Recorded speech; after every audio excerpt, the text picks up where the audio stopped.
This week, I got to break all this shit down, beat style, with JTRO himself, Jason Trost. Trost directed, created, and stars in the FP franchise of films, which is why that first sentence might not have made sense to most of you. The FP tells of a world where all disputes are settled by playing a video game called Beat Revelation. Nothing else I can say is going to make any more sense. You either love them or you don't. You should go watch an FP movie right now because the fourth one is about to be released. It's titled FP4EVZ, and it's the brain-melting thrill ride full of passion and slang. Obviously, I'm already a fan. Hopefully you are as well. And as with all FP films, this interview requires a 3-drink minimum. Prepare to re-ninge as Jason Trost himself and I sit down and chat about indie filmmaking, moving to Australia at the start of the pandemic, trying to get something so goofy and personal and silly and fun made. Yeah, it's a fun interview, and I really hope you enjoy.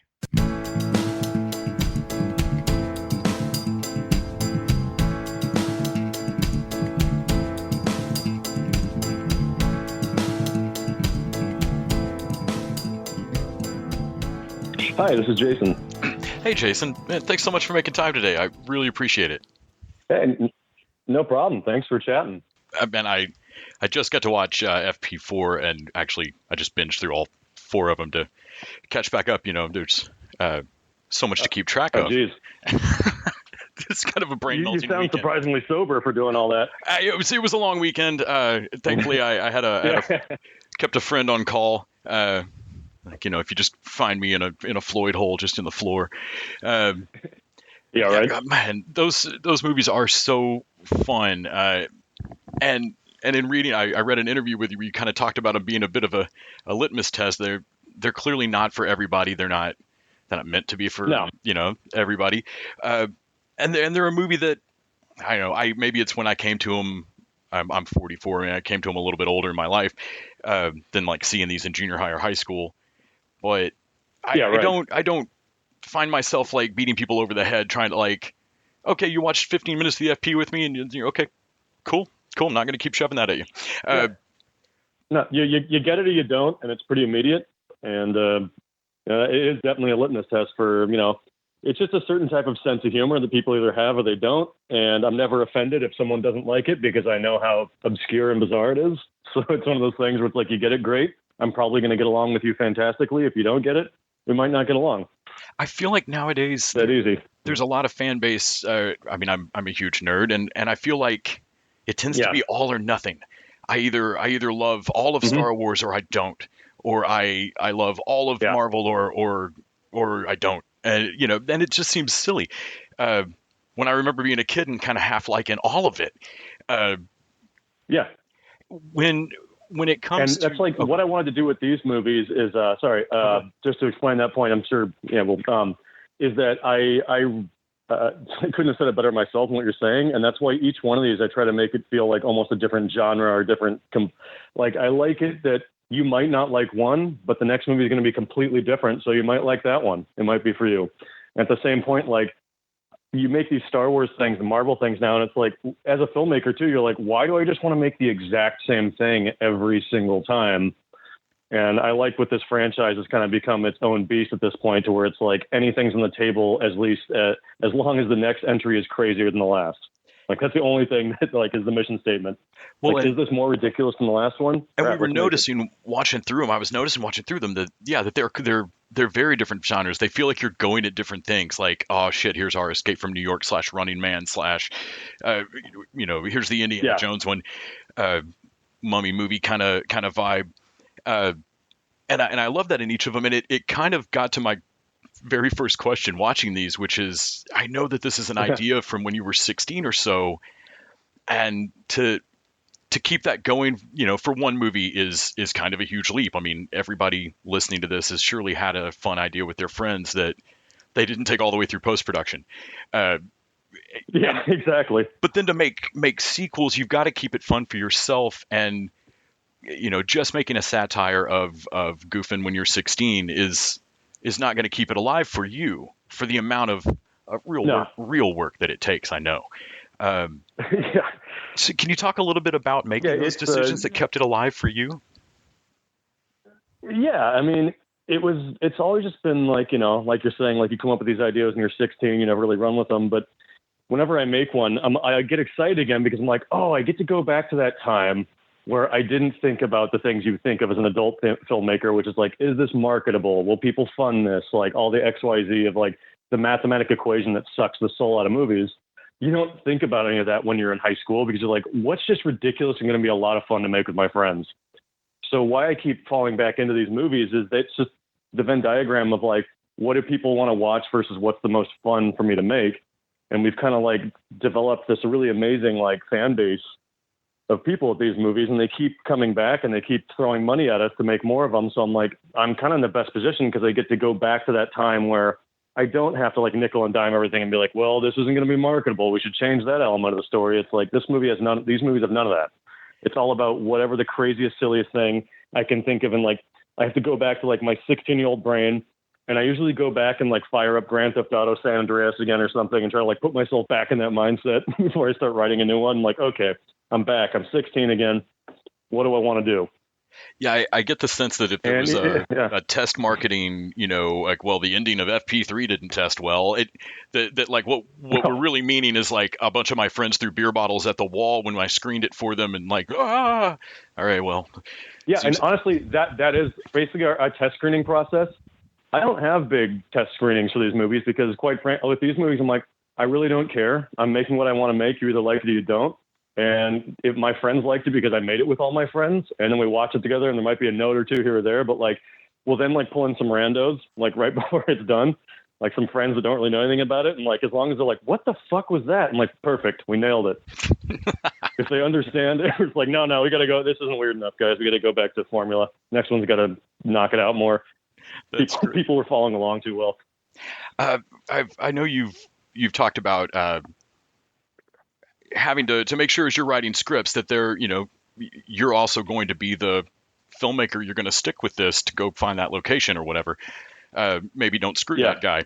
And write things that are physically possible to shoot. But I know you also in the last couple of years had to throw yourself into green screen and I'm sure After Effects or whatever software you're putting towards it. It was just Final Cut Pro. Like I have there's a video I have that went up on YouTube a few weeks ago that I kind of like detail the process.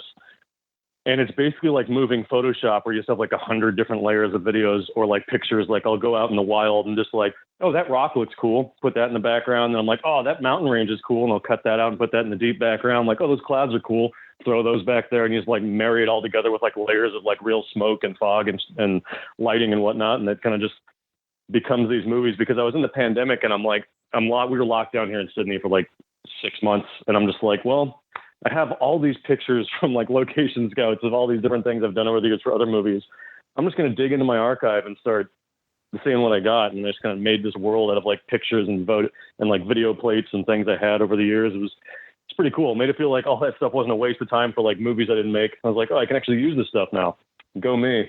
Have you found that that's pulled back that line of like, oh, this script I wrote when I was 20, my God, it's unfilmable. Oh shit, maybe not.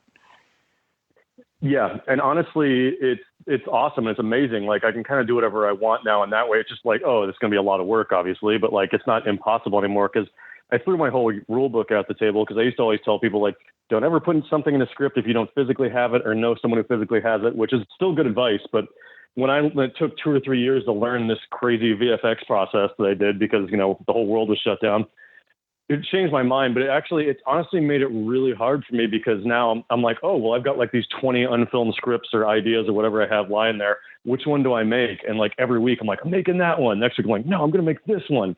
And it's going to become this horrible process of not being able to decide what I'm going to do next. Like I finally have, thank God, but that was like a 6-month like existential crisis being like, I can make anything. Now what?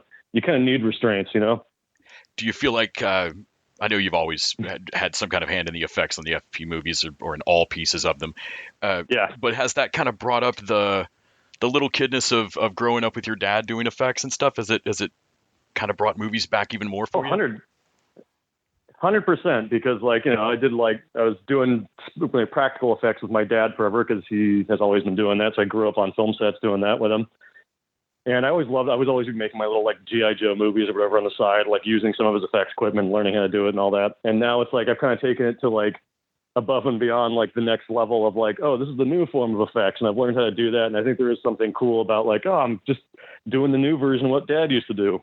So it has definitely brought back some of that charm for me. It's been fun.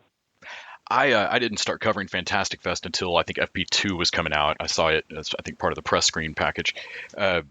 But I have nice. friends that got to catch, just always discussed FP as a midnight, like it is a quintessential midnight movie, and was always introduced to me as like, oh, this thing is so Fantastic Fest, and it blows my mind to know that it very nearly wasn't. That if if Shapiro, like, James Shapiro didn't love it. I'll be quite frank. Like if it was not for James Shapiro, like it would not, FP2 never would have played. We even had like, it was such a great screening. Like I was invited to a wedding with these two FP fans that have now become really good friends of mine. They're even in the background of FP3 and 4 now, but they were getting married the day it premiered, and we brought the whole wedding party to the theater. It was amazing. It was such like a rockin' party.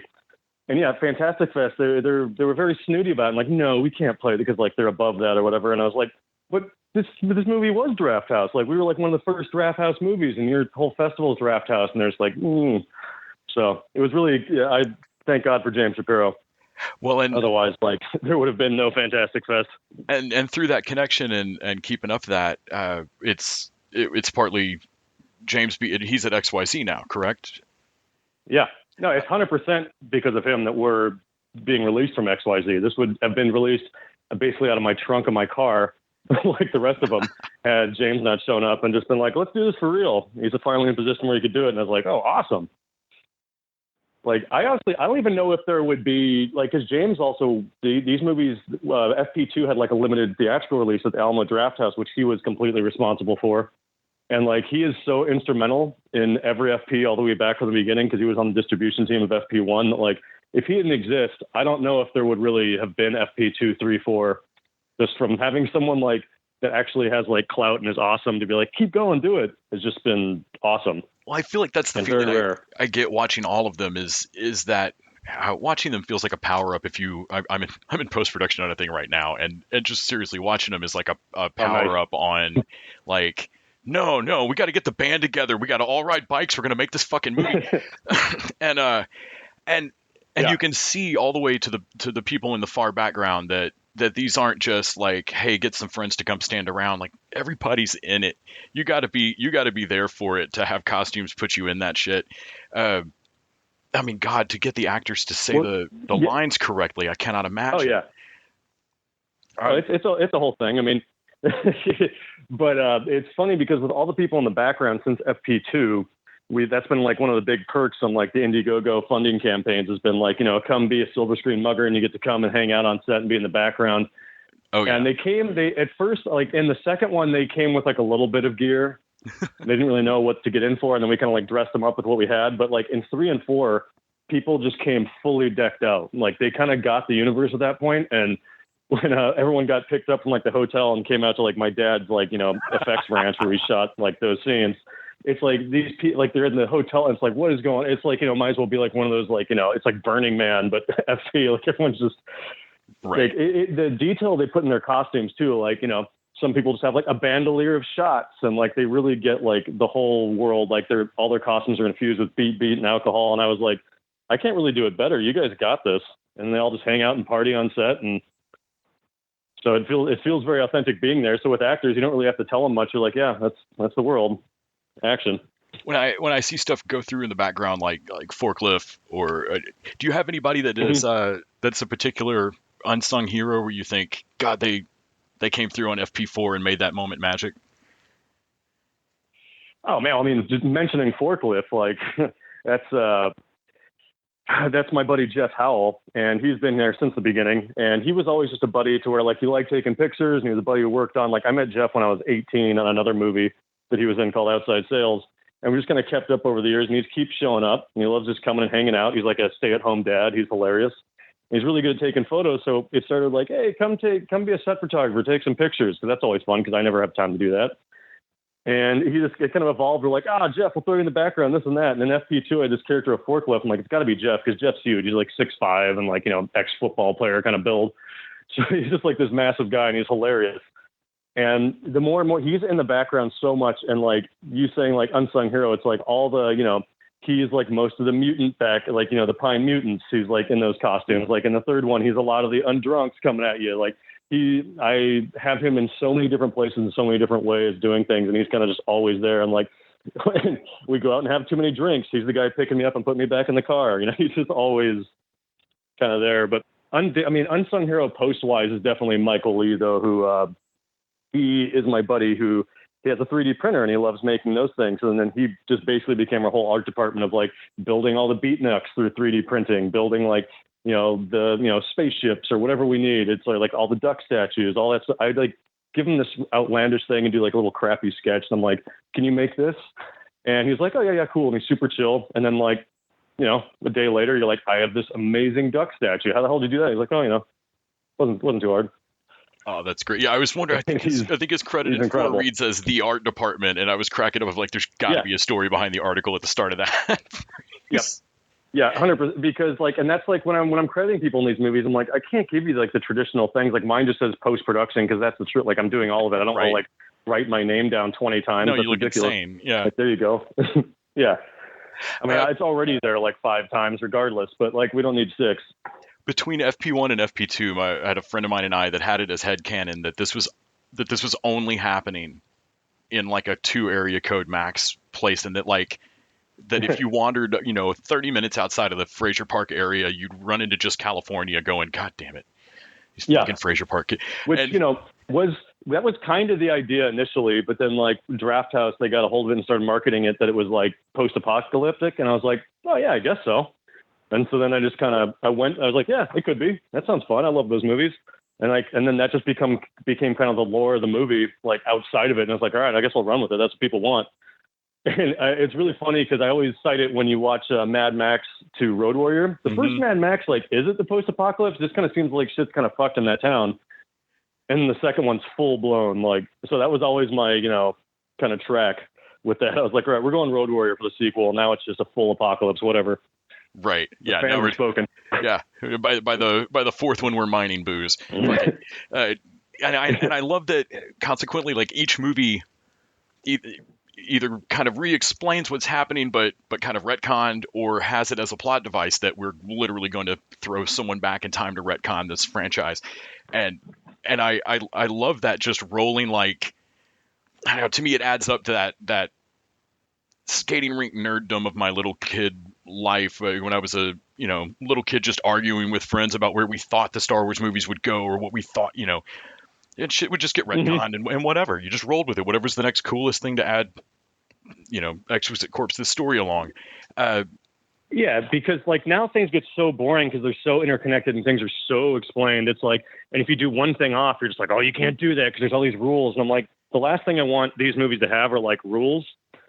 So I always like and like I think a franchise that does it amazingly well is the Fast and the Furious franchise. Yes, that's exactly what I kept thinking of all through this. Like, because and that's like kind of where these started, was like making fun of that a bit, and you're just like, holy shit! Like like they go from like, we're gonna like boost DVDs, like DVD players, like that's that's their big thing, like, oh my god, all the way to people that go to space. Like they threw Ludacris into space, for God's sake. Yeah, wasn't this about street racing? And he's like a master hacker.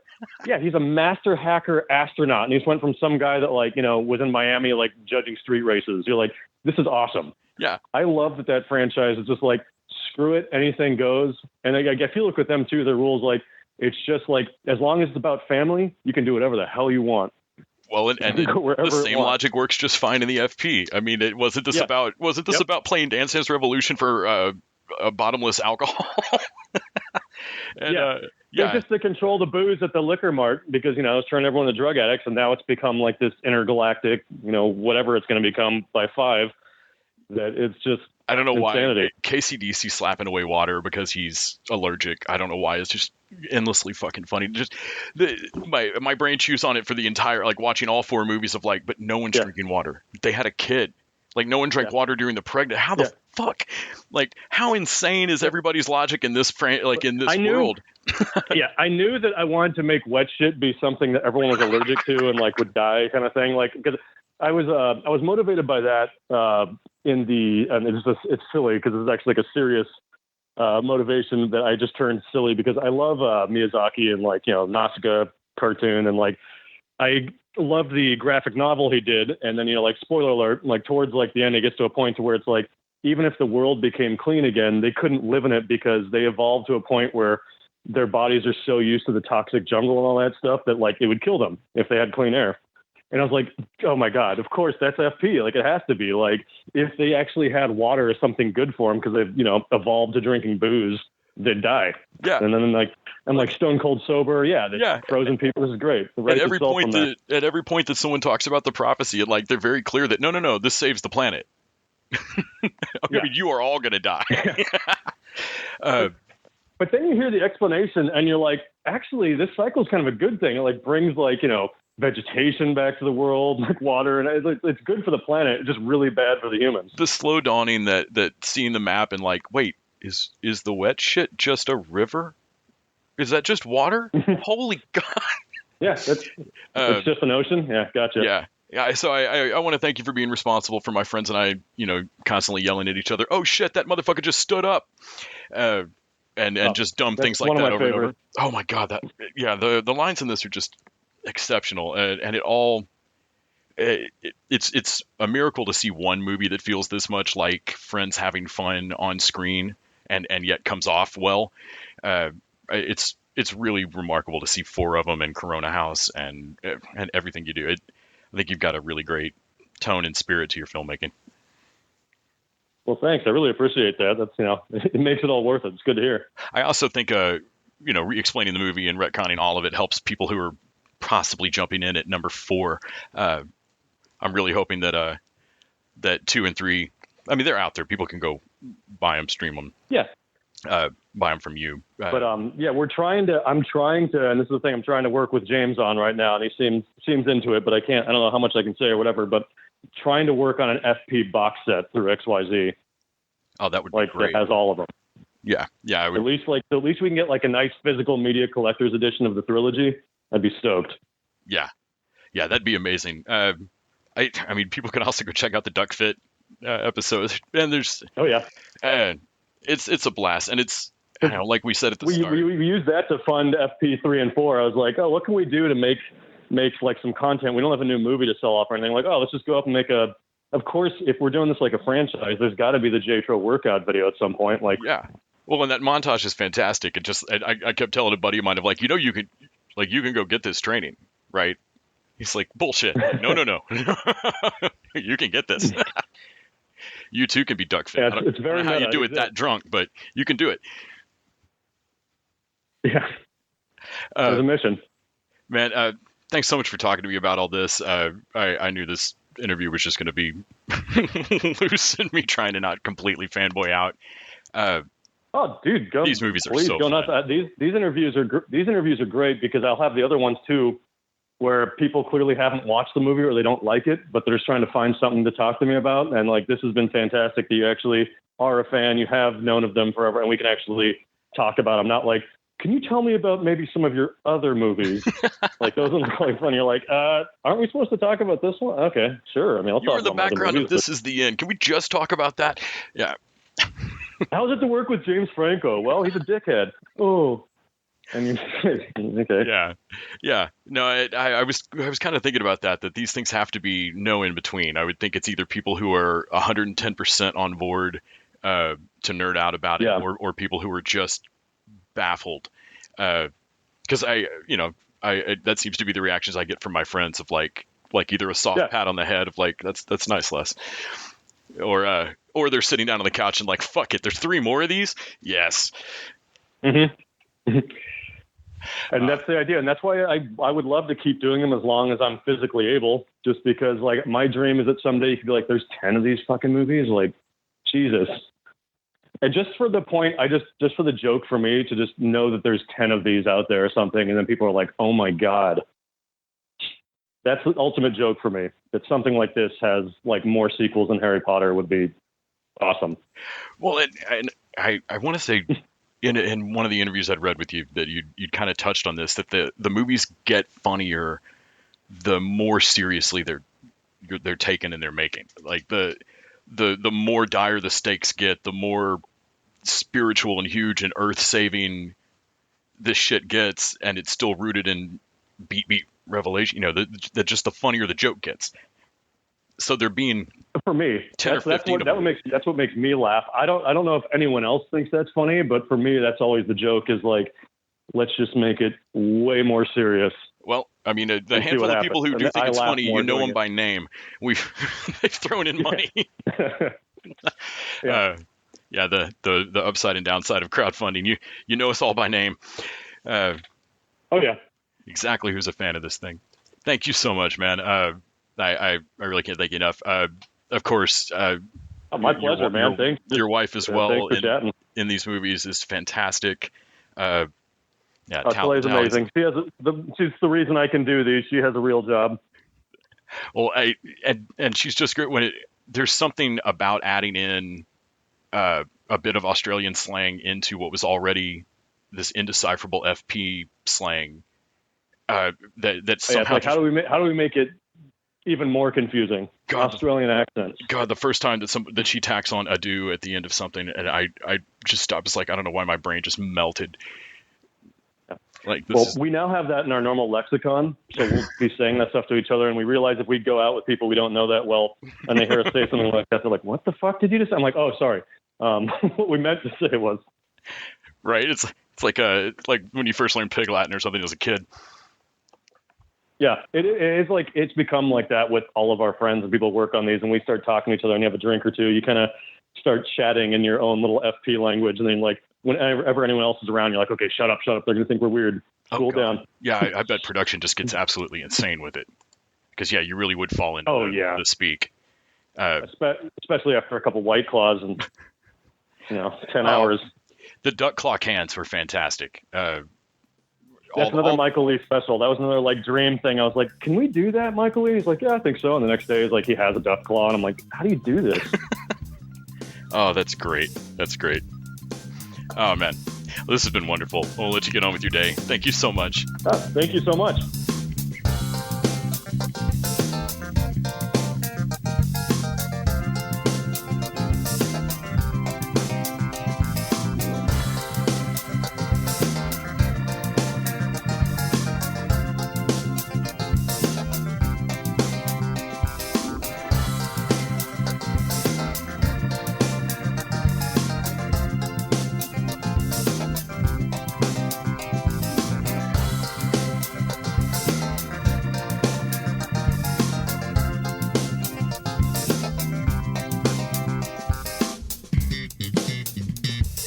TV Dudes is an independently run podcast out of Austin, Texas. We are exclusively listener supported. If you'd like to help us out, go to patreon.com/TVDudes. You can also find us on Facebook, Twitter, and Instagram at TV Dudes. All the music for our show is done by our friend and original TV Dude, Gregory J. Amani Smith. To find out more about us, go to thetvdudes.com. I'm Randy Lander. I'm Les Weiler. And I'm Kyle Scott. Thanks for listening.